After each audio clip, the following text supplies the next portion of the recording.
আবু দাউদ শরীফের বর্ণনা 4442 নম্বর হাদিস, মুসলিম শরীফের 1695 নম্বর হাদিস। মাদ্রাসা পাঠ্যপুস্তক অনুসারে মোট হাদিস সংখ্যা হবে 3033টা। আবু দাউদের 4442 নম্বর হাদিসের বর্ণনা।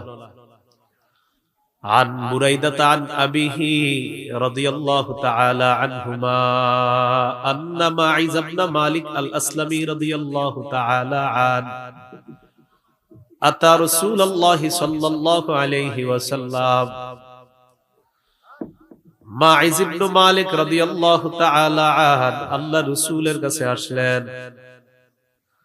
আসার পর বললেন, ইয়া রাসূলুল্লাহ ইন্নী ক্বাদ যালামতু নাফসি। ইয়া রাসূলুল্লাহ, আমি নিজের উপর জুলুম করেছি, আমি নিজের উপর অত্যাচার করেছি। জানাইতু, আমি ব্যভিচার করেছি, আমি জিনা নামক অপরাধ করেছি। এই অপরাধের শাস্তি ভোগ করে দুনিয়া থেকে আমি বিদায় নিতে চাই। অপরাধের যে শাস্তি আমার উপর, এই শাস্তি প্রয়োগ করেন, এটা আমি চাই। ওয়া ইন্নী উরিদু আন তুতাহহিরানি, আমি চাই আমাকে আপনি এই অপরাধ থেকে পবিত্র করেন।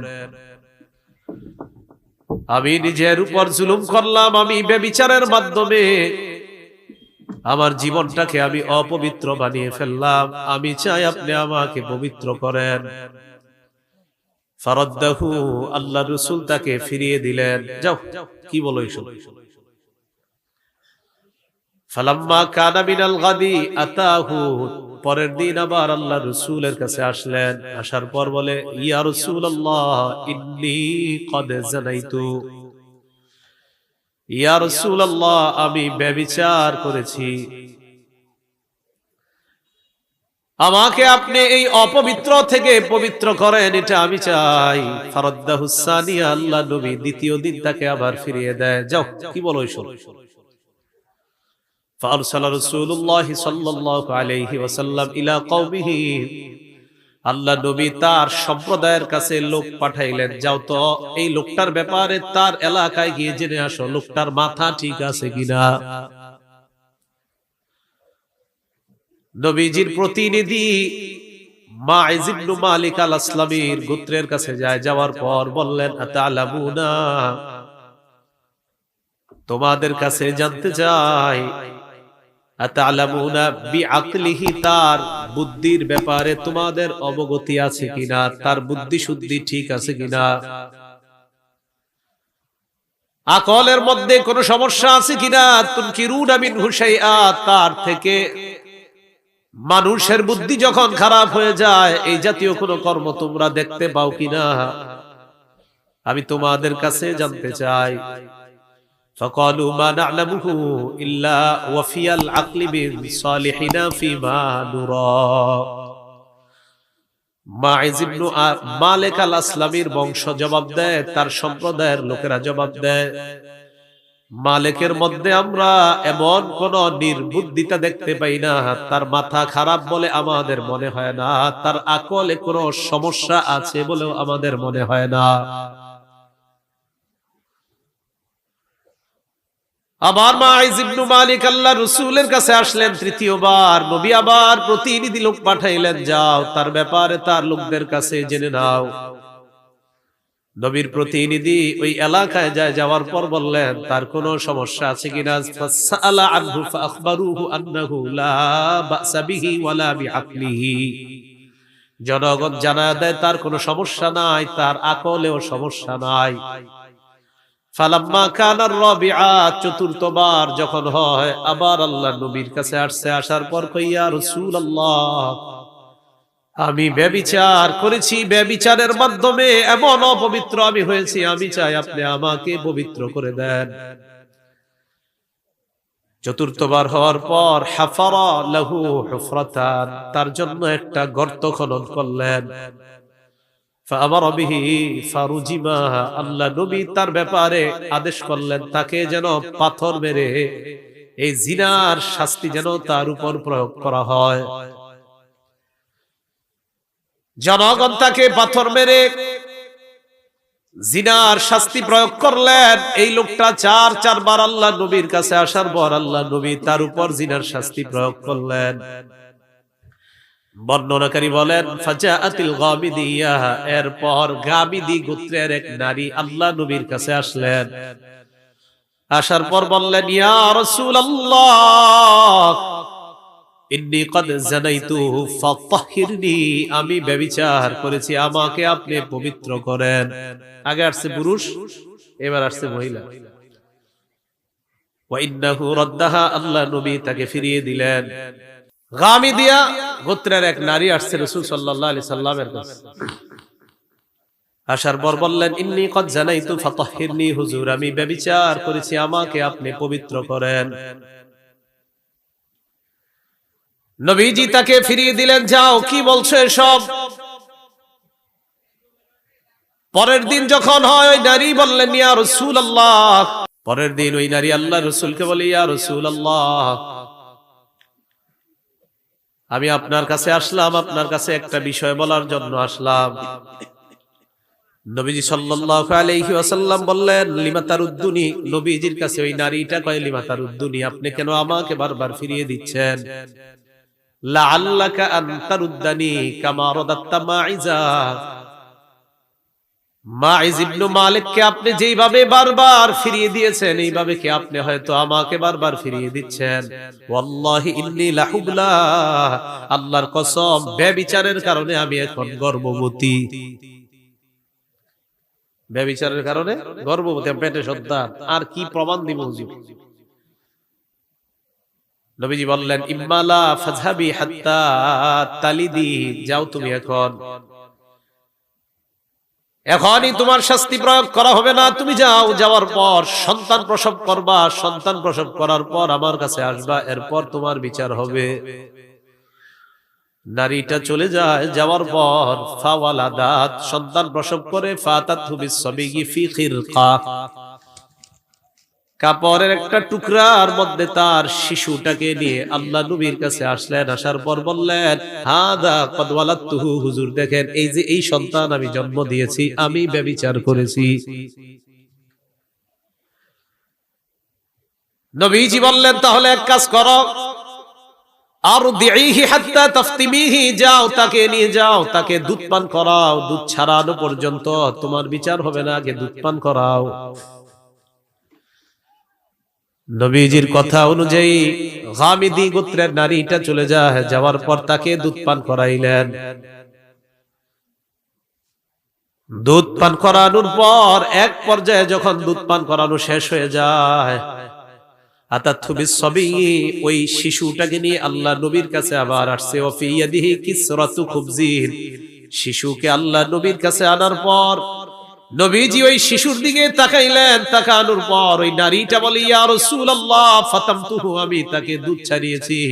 ওয়া ক্বাদ আকালাল খুবজা, দেখেন এই যে রুটির টুকরা তার হাতে, সে এখন খাইতে পারে, আপনি আমাকে শাস্তি দেন। হুজুর জন্ম দিলাম, দুধ ছাড়াইলাম, অন্য খাবারও খাইতে পারে, এই যে আপনি দেখেন ওর হাতে রুটির টুকরা, আমাকে শাস্তি দেন।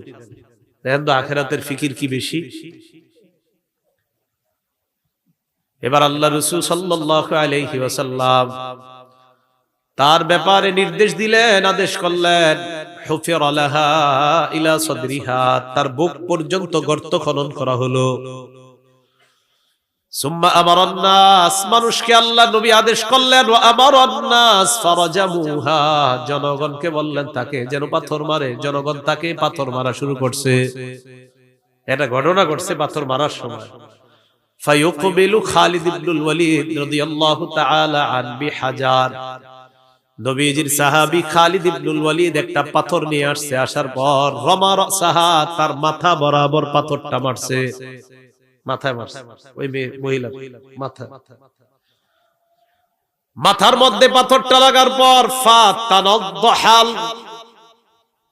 ফাতানাদ্দাহাদ-দামু আলা ওয়াজহি খালিদ, ওই নারীর মাথা থেকে রক্ত এইভাবে প্রবাহিত হয়ে রক্তের একটা চিহ্ন, রক্তের একটা ছাপ খালিদ ইবনুল ওয়ালিদের চেহারার মধ্যে যায়। মাথা থেকে রক্ত এইভাবে উড়ে এসে খালিদ ইবনে ওয়ালিদের চেহারা লাগছে। ফাসাব্বাহা, খালিদ ইবনুল ওয়ালিদ রাগ হয়ে গেলেন, একজন ব্যভিচারিণী নারীর শরীরের রক্ত আমার গায়ে লাগছে। খালিদ ইবনুল ওয়ালিদ একটা গালি দিছে, নাউজুবিল্লাহ। فسمعه النبي صلى الله عليه وسلم سمع النبي صلى الله عليه وسلم سبه إياها আল্লাহ নবী খালিদ ইবনুল ওয়ালিদের গালিটা শুনলেন। খালিদ ইবনুল ওয়ালিদ ওই নারীকে যে গালি দিয়েছে আল্লাহ নবীর কানে ওই গালিটা যায়, যাওয়ার পর আল্লাহ নবী বললেন, খালিদ মাহলান ইয়া খালিদ, খালিদ তুমি একটু থামো, তুমি তো জানো না লাকাত তাবাত তাওবাতান, আল্লাহর কসম এই মহিলা এমন তওবা করছে, লাউ তাবাহা সাহিবু মাকসিন, বান্দার হক বিনষ্টকারী, বান্দার হক বিনষ্টকারীরাও যদি এমন তওবা করতে পারতো, লাগুফিরা লাহু, তার তওবাও আল্লাহ কবুল করে নিতেন। বান্দার হক বিনষ্টকারী, লাউ তাবাহা সাহিবু মাকসিন লাগুফিরা লা, বান্দার হক বিনষ্টকারীরাও যদি এমন তওবা করতে পারতো, আল্লাহ পাক রব্বুল আলামিন ওই তওবাও কবুল করে ক্ষমা করে দিতেন। এই নারী এমন এক তওবা করছে। নবীজি আদেশ করলেন, ফাসাল্লা আলাইহা সুম্মা দুফিনাত, তাকে যেন কাফনের ব্যবস্থা করা হয়, কাফন দেওয়া হলো, জানাজার ব্যবস্থা করা হলো, জানাজার নামাজ পড়লেন, এরপর ওই নারীকে দাফন করা হয়। আখিরাতের ফিকির কি পরিমাণ থাকলে নবীজির আয়েশা কয়, আমি ব্যভিচার করেছি, আমার পবিত্রতা আমি চাই আপনি আমাকে পবিত্র করেন। সাহাবী আয়েশা কয়, আমি ব্যভিচার করেছি, আমাকে পবিত্র করেন, আমাকে পবিত্র করেন, আমাকে পবিত্র করেন। এটা তখন সম্ভব যখন একটা মানুষের মধ্যে আখিরাতের ফিকির আসে। আলী রাদিয়াল্লাহু তাআলা আনহু বলেন, তাকওয়া চার জিনিসের নাম, চতুর্থ নাম্বার ওয়াল ইস্তিদাদু লিয়াউমির রাহিল, আখিরাতের জন্য প্রস্তুতি নেওয়া। আব্দুল্লাহ ইবনে মাসউদ রাদিয়াল্লাহু তাআলা আনহুর বক্তব্য, তাকওয়া তিন জিনিসের নাম। এক নাম্বার আইয়ুতা আল্লাহ, আল্লাহর আনুগত্য করা, ফালা ইউসা, সামান্য সময় নাফরমানি না করা। দুই নাম্বার ওয়ায়ুসকার ফালা ইউনসা, সদা আল্লাহকে স্মরণ করা, আল্লাহকে ভুলে না যাওয়া। তিন নাম্বার ওয়ায়ুশকার ফালা ইউকফার, আল্লাহর কৃতজ্ঞতা আদায় করা, নিয়ামতের নাফরমানি না করা। ছোট বড় যত নিয়ামত আছে এই নিয়ামতের শুকরিয়া আদায় করা, নিয়ামতের নাফরমানি না করা, নিয়ামতের অকৃতজ্ঞতা প্রকাশ না করা, এগুলোর নাম তাকওয়া। তাকওয়ার ব্যাপারে আমরা কয়েকটা বিষয় মনে রাখবো মৌলিকভাবে। এক নাম্বার, কালিমাতুল ইখলাস বা কালিমাতুত তাওহীদকে কালিমাতুত তাকওয়া বলা হয়। কালিমাতুল ইখলাস বা কালিমাতুত তাওহীদ হলো লা ইলাহা ইল্লাল্লাহ, এটা কালিমাতুল ইখলাস, কালিমাতুত তাওহীদ। সূরাতুল ফাতহে 26 নম্বর আয়াত আল্লাহ পাক রব্বুল আলামিন বলেন, ইয জাআলাল্লাযীনা কাফারু ফী কুলুবিহিমুল হামিয়াতা হামিয়াতাল জাহিলিয়্যা ফাআনজালাল্লাহু সাকিনাতাহু আলা রাসূলিহি ওয়া আলাল মুমিনিনা ওয়া আলজামাহুম কালিমাতাত তাকওয়া ওয়া কানু আহাক্কা বিহা ওয়া আহলাহা ওয়া কানাল্লাহু বিকুল্লি শাইইন আলিমা। কাফেররা যখন তাদের অন্তরের মধ্যে অহমিকা পোষণ করছিল, জাহিলি যুগের অহমিকা, আল্লাহ পাক রব্বুল আলামিন তখন তার রাসূল এবং ঈমানদারের উপর আল্লাহ প্রদত্ত প্রশান্তি নাজিল করলেন। ওয়ালজামাহুম কালিমাতাত তাকওয়া, তাদেরকে আল্লাহ কালিমাতুত তাকওয়া অবধারিত করে দিলেন। কালিমাতুত তাকওয়া হলো লা ইলাহা ইল্লাল্লাহ। ওয়া কানু আহাক্কা বিহা, আল্লাহ বলেন সাহাবারা এই কালিমার অধিক হকদার, ওয়া আহলাহা, এই সাহাবারাই হলো কালিমার সবচেয়ে বেশি অধিকারী এবং তারাই এর যোগ্য। ওয়া কানাল্লাহু বিকুল্লি শাইইন আলিমা, আল্লাহ সর্ববিষয়ে জ্ঞান রাখেন, সর্ববিষয়ে আল্লাহ অবগত। তাহলে এক নাম্বার জানলাম কালিমাতুত তাওহীদকে কালিমাতুত তাকওয়া বলা হয়। লা ইলাহা ইল্লাল্লাহ এটার নাম কালিমাতুত তাওহীদ, কালিমাতুল ইখলাস আবার কালিমাতুত তাকওয়া।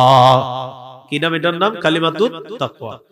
লা ইলাহা ইল্লাল্লাহ, এই কালিমাতুত তাকওয়া যে স্বীকার করবে সে গুনাহ করবে না, সে গুনাহ ছেড়ে দিবে, সে আল্লাহকে স্বীকার করে দিয়েছে আল্লাহ ছাড়া কোনো ইলাহ নাই, সে আল্লাহর সব হুকুমগুলা মানবে, আল্লাহর সব নিষিদ্ধ বিষয়গুলা সে বর্জন করবে, এটা কালিমাতুত তাকওয়া।